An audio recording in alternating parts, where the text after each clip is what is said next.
a PhD in cellular molecular biology and a background in proteomics, which is essentially protein analysis. In my last year at grad school, I started my family. And I don't know that I would recommend that for other people. We had our oldest daughter, and she had awful colic. She screamed all of the time, all days, all night, for weeks. We took her in and said, okay, something's wrong. She is inconsolable. And we were told, yeah, that's your baby. Good luck with that. High five, and sent home.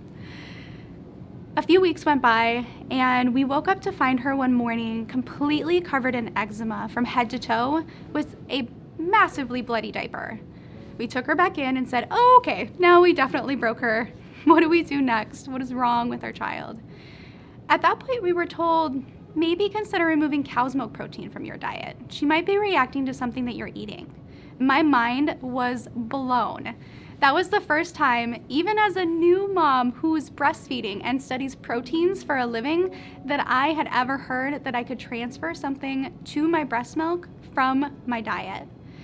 I did exactly that. I removed cow's milk protein from my diet and continued breastfeeding, and our daughter spiraled. I ended up removing many things from my diet to continue breastfeeding her. In all of the irony in the world, I happened to also be working for a dairy processing facility. I was literally making millions of pounds of the food that I could not consume while breastfeeding. In the midst of that, postpartum, breastfeeding, allergen-free, I was teaching lab techs how to test cow's milk for the presence of other allergens. And I had an epiphany. What would happen if I snuck into a closet and squirted some breast milk on this thing? I would love to know if there was egg in my breast milk. My next thought was complete anger. How in the world is it that we do this for cows, but we don't do this for women? Free to Feed helps parents navigate infant food allergies. Our technology will allow parents to test their breast milk for the presence of allergens at home in order to determine what's eliciting a response for their infant. They'll then be able to test subsequent milk for those proteins and previously pumped milk at home. Free to Feed will provide a starter kit with 50 tests available for mom to test her breast milk each time she feeds. Parents will also receive access to our Free to Feed app in order to track their results in addition to any symptoms their baby may be experiencing, and a breast friend. With our research, we're specifically looking at 1, what does a peanut look like once it does transfer from your diet to your breast milk?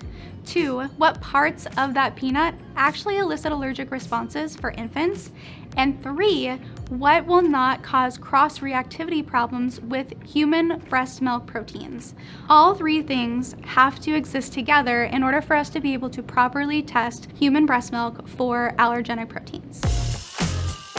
On average, it takes parents about 2 to 3 months when they're working with a professional in order to determine what's eliciting a response for their child.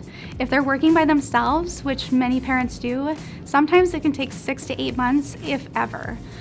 With the Free to Feed technology, parents will be able to reduce that from 2 months with a professional down to 5 days.